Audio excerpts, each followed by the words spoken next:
because it specifically caters to neurodivergent kids. He can be rigid and set in his ways. He can also be easily agitated, and this school is the best in the area.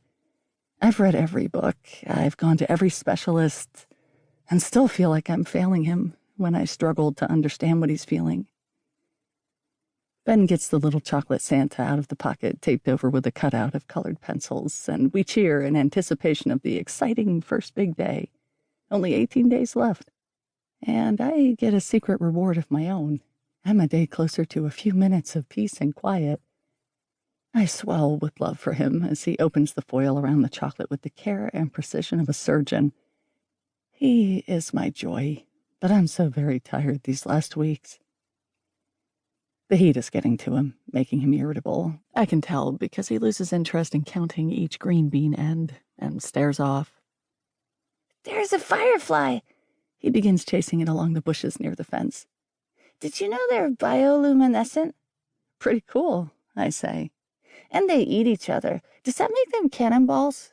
"Cannibals," I correct him. "What's the difference?"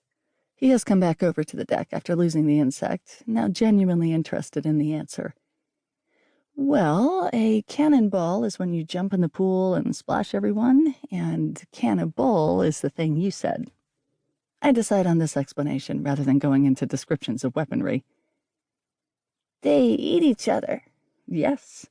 "Cool. Can I see if they like ice cream? I can leave some out for them." "Mom!" Rachel yells from inside the sliding glass door she's cracked open.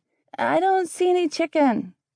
All I have to do is give her a warning look, and she shuts the door and goes back inside, muttering, "Whatever," under her breath. She knows yelling will almost always set Ben into a panic. As recently as last year, she'd be immediately remorseful if she did anything to upset him. But now that she's headed into junior high, the arm crossing and annoyed sighing is a constant. The unkindness of puberty has changed her. And now, when we drive past the Davis's house down the street and their boys are out front playing in the drive or hanging in the drive, because, as she points out, kids don't play anymore. One of them will shoot a basket or tackle another boy at that very moment, like birds of paradise putting on a show, a primitive mating ritual.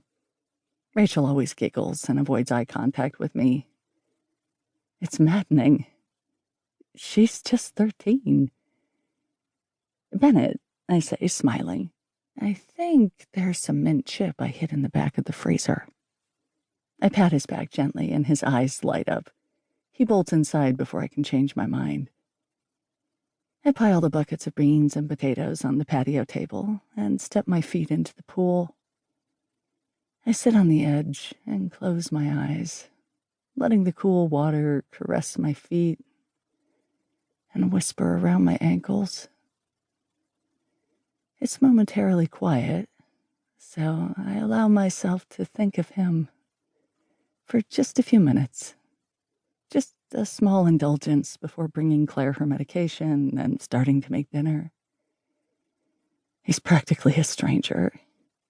Oh, it's so shameful. I think about the way we tumbled in his door and didn't even make it to the couch.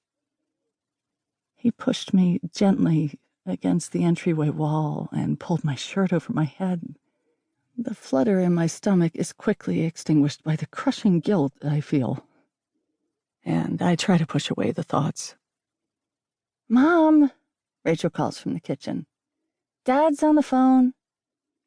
She walks out holding her phone and hands it to me with an annoyed sigh. My hands tremble a little. It feels as if he overheard my thoughts and interrupted them on purpose. Rachel notices my hands. "What's up with you?" she asks, standing with a hand on a hip, waiting for her phone back. "You just startled me. I'm fine. And stop yelling."